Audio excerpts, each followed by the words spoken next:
¿Qué tal? Bienvenidos. Aquí estamos una semana más en la 8 de Valladolid para hablar de seguridad vial y motor en este programa que llamamos Al Volante y que acude fiel a su cita en la noche de los martes, aunque también podéis verlo repetido a lo largo de la semana. Hoy vamos a comenzar, gracias a Neumáticos Esgueva, conociendo un estudio del RACE y de Goodyear del mantenimiento de los neumáticos en nuestro país. Parece claro que no les prestamos la suficiente atención y que son muchos vehículos, más de 1 millón, los que circulan con los neumáticos defectuosos, desgastados y sin ningún tipo de mantenimiento. Algo muy preocupante. Empezamos por ahí.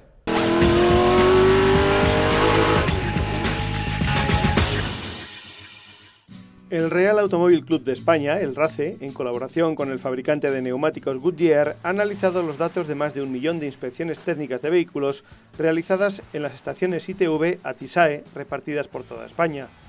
Según el informe, más de 1,5 millones de vehículos podría estar circulando con neumáticos que presentan defectos graves.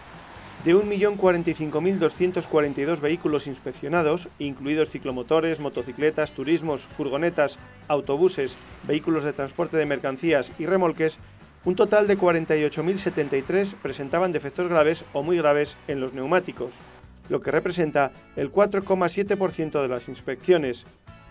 Trasladando estos resultados al parque de automóviles, estamos hablando de un total de 1.572.033 vehículos que circularían con defectos graves en los neumáticos, concretamente 55.065 ciclomotores, 71.357 motocicletas, 1.272.419 turismos, 121.585 vehículos comerciales ligeros, 55.625 camiones y casi 2.200 autobuses.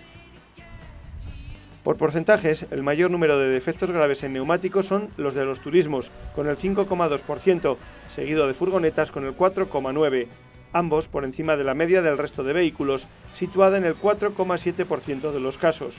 Le siguen el transporte de personas de más de 9 plazas con el 3,3%, ciclomotores con el 2,9% y camiones y remolques con el 2,2% y 2,3% respectivamente. El vehículo que demuestra tener menos defectos en los neumáticos son las motocicletas, con el 2% de los defectos de neumáticos. Según el tipo de vehículo, ¿cuál es el defecto más habitual?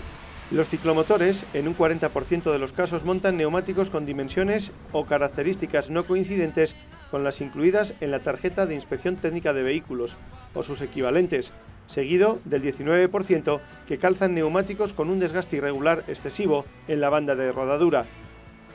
Respecto a las motocicletas, en un 34% de los casos, montan neumáticos con dimensiones y características no coincidentes con las incluidas en la tarjeta de inspección técnica del vehículo o sus equivalentes, seguido del 30% que calzan neumáticos con un desgaste regular excesivo en la banda de rodadura.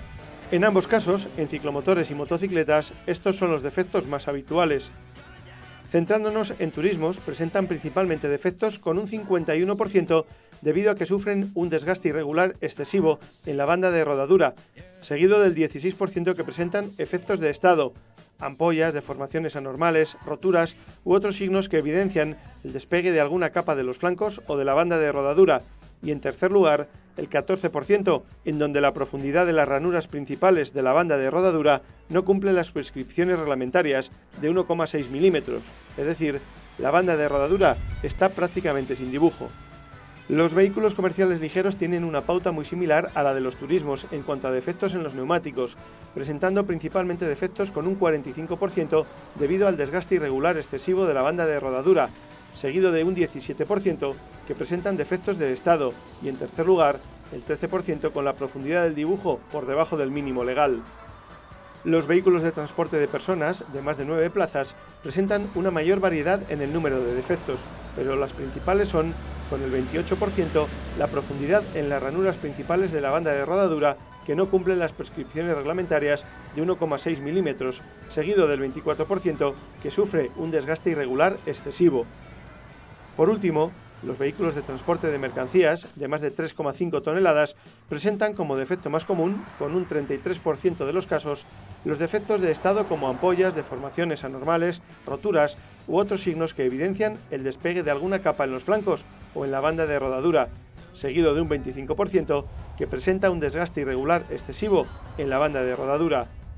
Según los datos de la DGT respecto a los defectos encontrados en los vehículos implicados en accidentes en carretera, los defectos en los neumáticos ocupan el primer lugar, con 469 vehículos que tenían neumáticos muy desgastados o defectuosos, o que habían sufrido un reventón.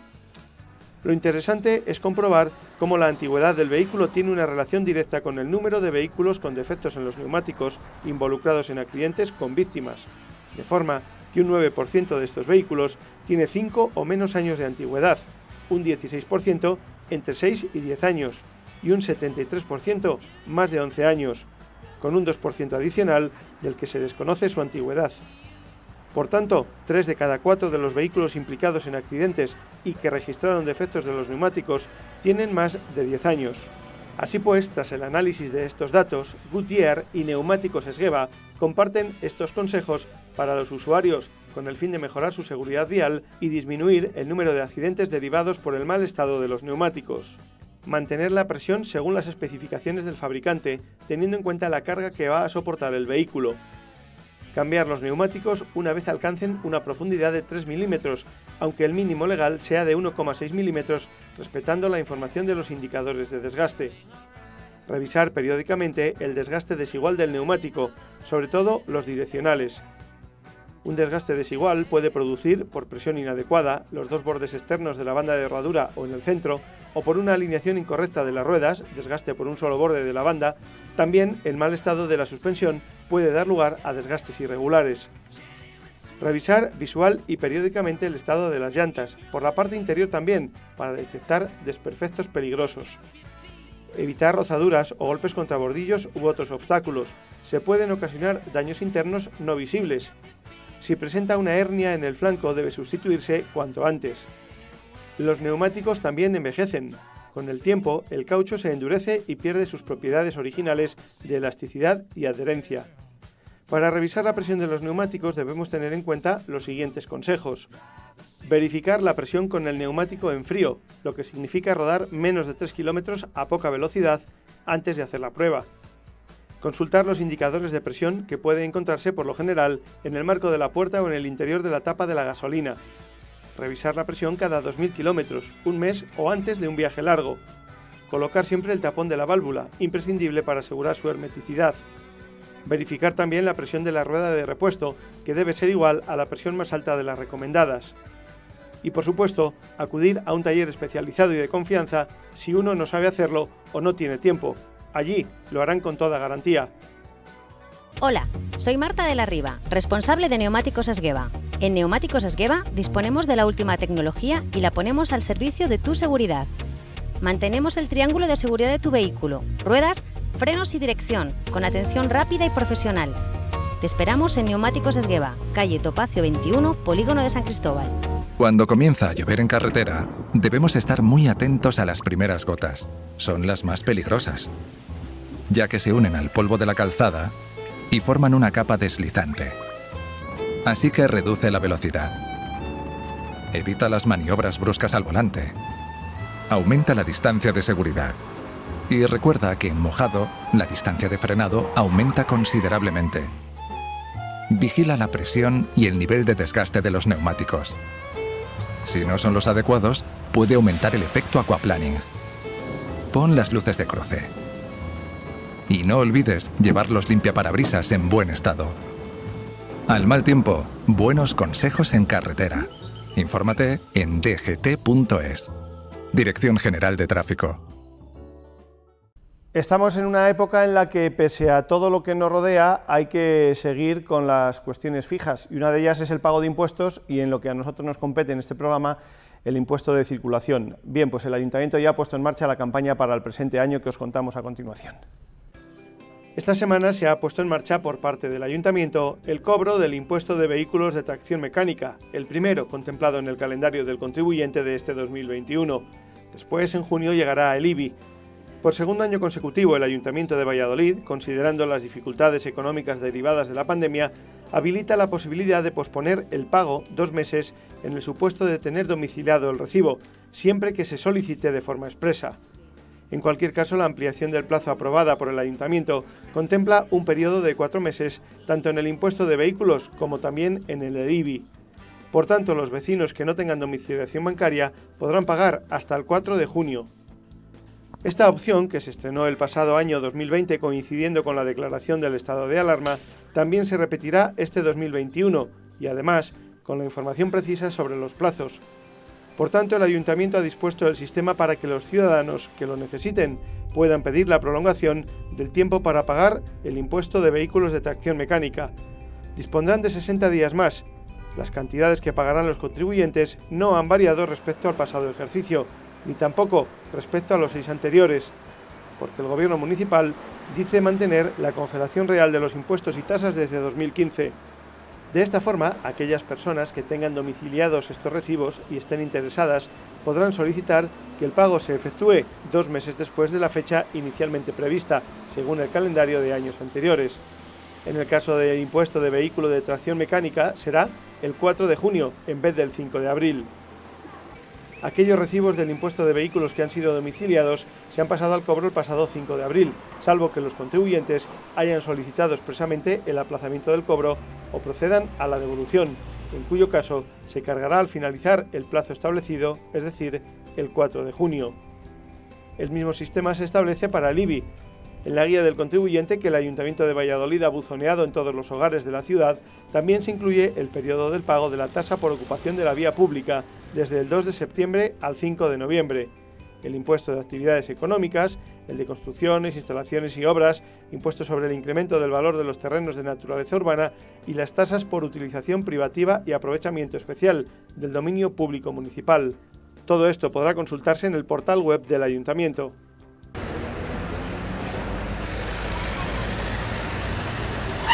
Usted decide cómo acaba esta situación. Sea prudente, respete las normas de tráfico y cruce siempre que los haya próximos por los pasos para peatones señalizados. Convivir es respetar. Ayuntamiento de Valladolid.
Hey Mercedes, How may I help you?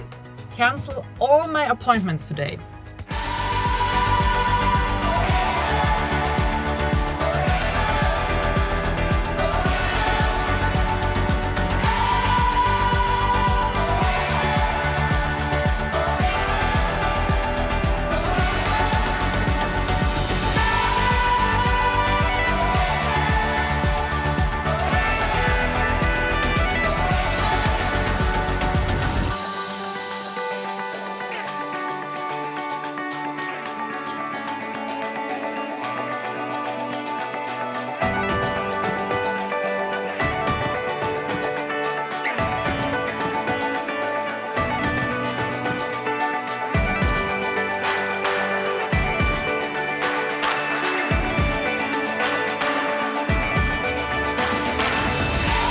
Hey Mercedes, How may I help you?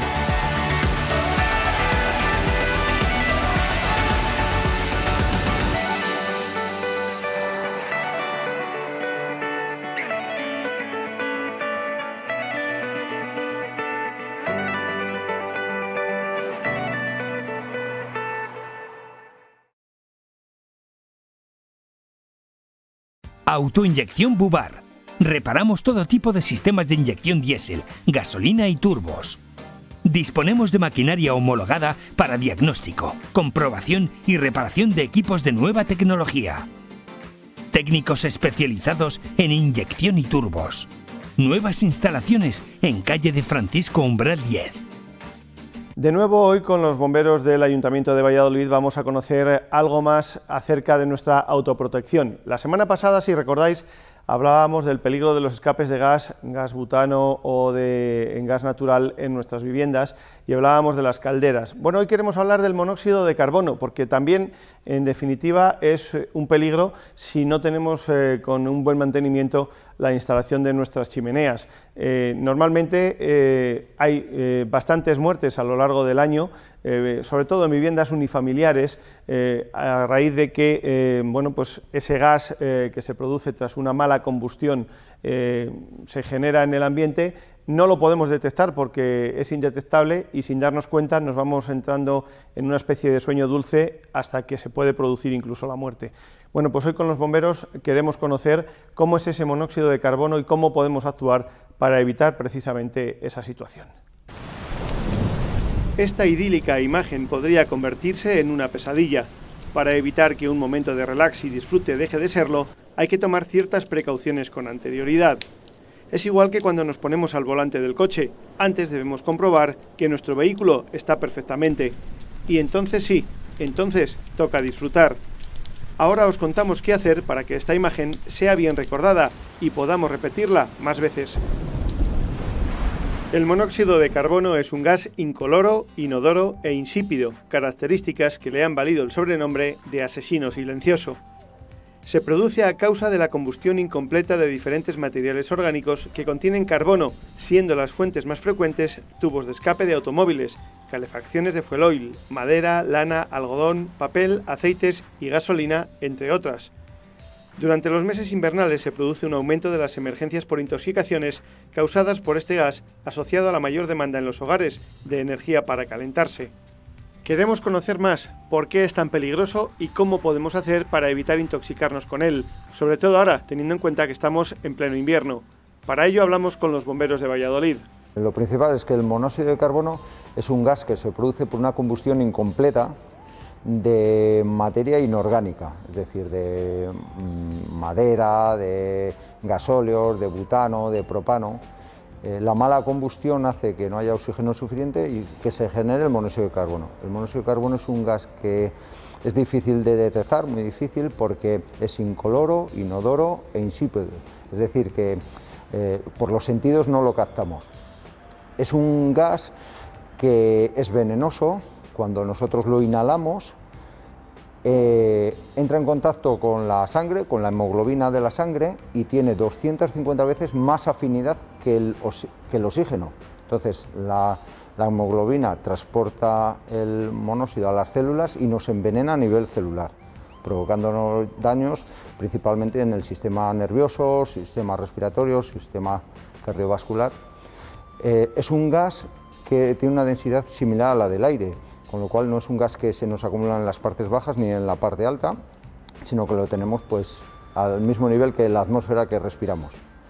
Como os he dicho antes, es un gas difícil de detectar por los sentidos y que provoca envenenamientos, incluso la muerte lo llaman el gas silencioso, la muerte silenciosa, porque no nos damos cuenta que estamos inhalando ese gas y cuando la concentración llega a ser alta nos quedamos inconscientes y al perder la conciencia al final nuestro sistema respiratorio, nuestro sistema nervioso falla y nos puede provocar la muerte en horas o en minutos. Como te he dicho, es difícil de detectar, ¿vale? Es un gas que normalmente cuando nosotros intervenimos en estas situaciones nos encontramos con gente que puede empezar a tener cefaleas, dolores de cabeza, náuseas, incluso vómitos. Ya si hablamos de vómito o pérdida de conciencia estamos hablando de un nivel de intoxicación alto.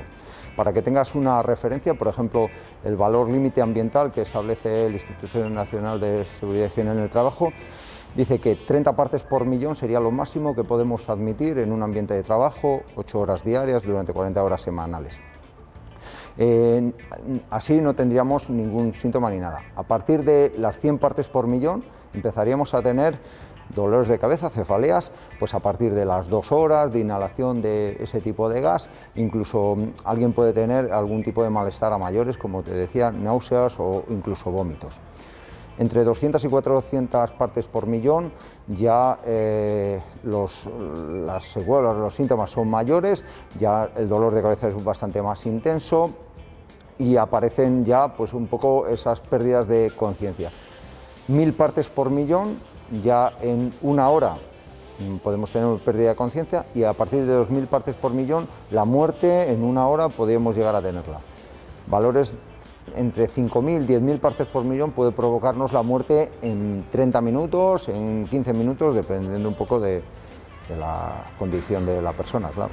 Mucha gente piensa que cuando hay presencia de humo hay monóxido, que efectivamente es así, y que cuando no hay presencia de humo no hay monóxido.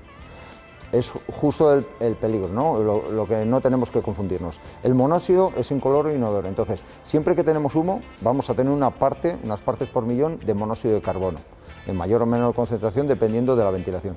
Pero efectivamente, como tú dices, combustiones incompletas de calderas, de estufas, se produce mucho en hogares donde se quema leña, se quema madera y el tiro no es un tiro adecuado y revoca, genera una combustión incompleta y ese monóxido se almacena en el recinto que está. También pasa con calderas. Lo típico que hemos oído, que tiene que quemar con una llama azul, una combustión completa, cuando empieza a tener un color anaranjado, un color que no es ese azul de una combustión perfecta, pues se puede empezar a generar monóxido de carbono. No lo vamos a ver, no lo vamos a oler y no nos vamos a dar cuenta. Sí que hay veces que puede ser que el alicatado de la cocina, si es en una caldera o demás, puede ser que condense un poco el agua, pero van a ser unos síntomas que no nos van a percatar. Vamos a estar intoxicados mucho antes que nos demos cuenta de esas pequeñas señales. Por eso lo mejor es contar con detectores en casa cuando tengamos esos puntos que pueden ser propensos de emitir monóxido de carbono. Cuando las calderas son estancas, no tenemos ese problema, pero en calderas atmosféricas, que ahora mismo están prohibidas, o instalaciones donde tenemos hogares de leña, o ahora que se empiezan a reutilizar, como hemos estado comentando, estufas catalíticas de parafina o demás, nos convendría tener un detector de monóxido de carbono en esa instalación que simplemente nos avisase en caso de que la concentración estuviese subiendo. Todavía no es perjudicial para la salud, pero tenemos que proceder a ventilar o a cortar el suministro de la fuente de energía que estamos utilizando. Lo primero que hay que intentar es cortar la fuente de alimentación de esa energía que está provocando una combustión incompleta. Eso es lo primero. Y después abrir todas las ventanas. Hemos comentado que la densidad que tiene el monóxido de carbono es similar a la atmosférica, ¿vale? 28 gramos por mol. Entonces, cuando nosotros provocamos una ventilación en esa instalación, el monóxido de carbono va a salir y va a estar ocupado por la atmósfera, que va a ir regenerando, ¿vale?, ese ambiente que hay en el interior y descendiendo las partes por millón de monóxido a un valor. Lo mejor es cortar, ventilar y salirnos de la dependencia lo antes posible. Una buena medida preventiva es tener un detector en aquellos sitios donde podamos tener el riesgo de que se generen estos gases como el monóxido de carbono. Para ello podemos contar, dentro del mercado existen bastantes dispositivos, ¿no?, de diferentes marcas de detectores que nos podemos encontrar de diferente tipo. Algunos que vemos en las instalaciones y que los reglamentos exigen a que estén colocados y tienen una fuente de suministro eléctrico, y estos, que son detectores de monóxido de carbono, que podemos comprar en cualquier tienda, ferretería, almacén, y que no requieren una instalación difícil, simplemente llevan una pila, en este caso de 9 voltios, o en este otro caso 2 pilas AAA, que podemos tener instalado en nuestra casa, en nuestro recinto donde estamos utilizando este producto.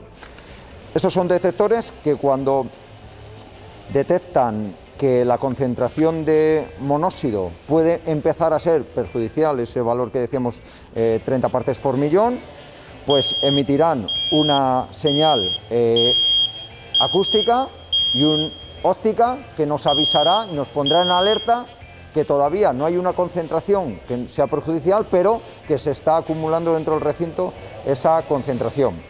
Como veis hay diferentes modelos, tamaños y simplemente es tenerlo instalado. Tiene un botón para hacer un teste para ver que funciona correctamente.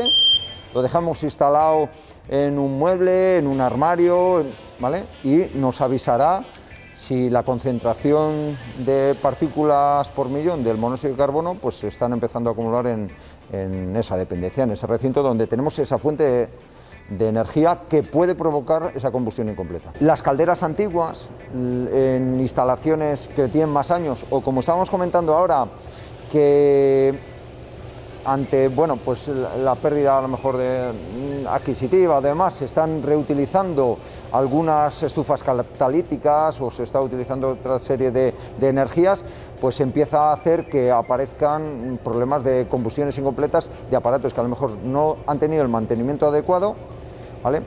O que queman mal y no han tenido una revisión adecuada por un técnico autorizado. Nosotros, cuando nos llaman para una intervención por posible intoxicación por monóxido de carbono, o que se sospecha que puede haber gente en las viviendas o en los recintos que no contestan y se puede sospechar algo de esto, lo que hacemos es entrar con nuestro equipo de intervención, nuestro equipo de respiración, para proteger nuestras vías respiratorias, y lo que hacemos es utilizar un detector, ¿vale? Que en este caso pues son este tipo de modelos, que lo que nos hace es analizar la concentración de gases que hay en la atmósfera, nos detectan la cantidad de oxígeno y la concentración en partes por millón del monóxido de carbono. En este caso, este modelo tiene dos alarmas. Una primera alarma que nos indica 30 partes por millón, es ese valor límite ambiental que establece el Instituto Nacional, y luego 60 partes por millón, que ya nos estará diciendo que la concentración está subiendo y puede estar llegando a unos valores perjudiciales para mantenerse ahí durante un tiempo determinado.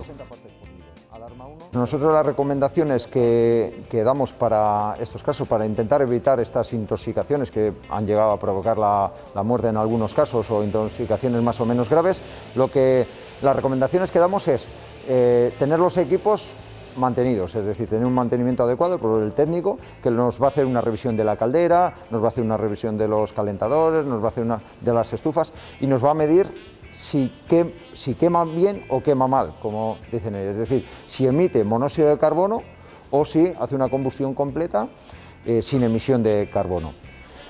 Aconsejamos también tener un detector, que como hemos comentado es algo que se puede adquirir en cualquier tienda, es muy asequible y nos va a alertar en caso de que se acumule algo de monóxido. Y cualquier instalación, cualquier estufa, cualquier elemento que vayamos a utilizar, bueno, pues hacerle un mantenimiento, una revisión antes de ponerle en funcionamiento, pues si lleva tiempo, sobre todo sin funcionar o demás.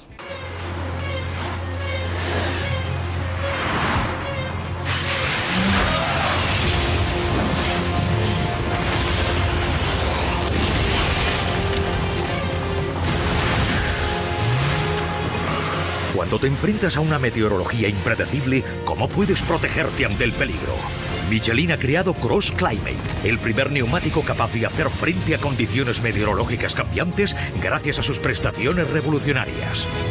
Con la innovación de Michelin Cross Climate estarás siempre preparado, haga el tiempo que haga. Michelin, la mejor forma de avanzar. Hasta aquí llegamos, ya estamos trabajando en una nueva entrega para el programa Al Volante, con más contenidos que llegarán la próxima semana aquí en la 8 de Valladolid. Mientras tanto, precaución, adiós.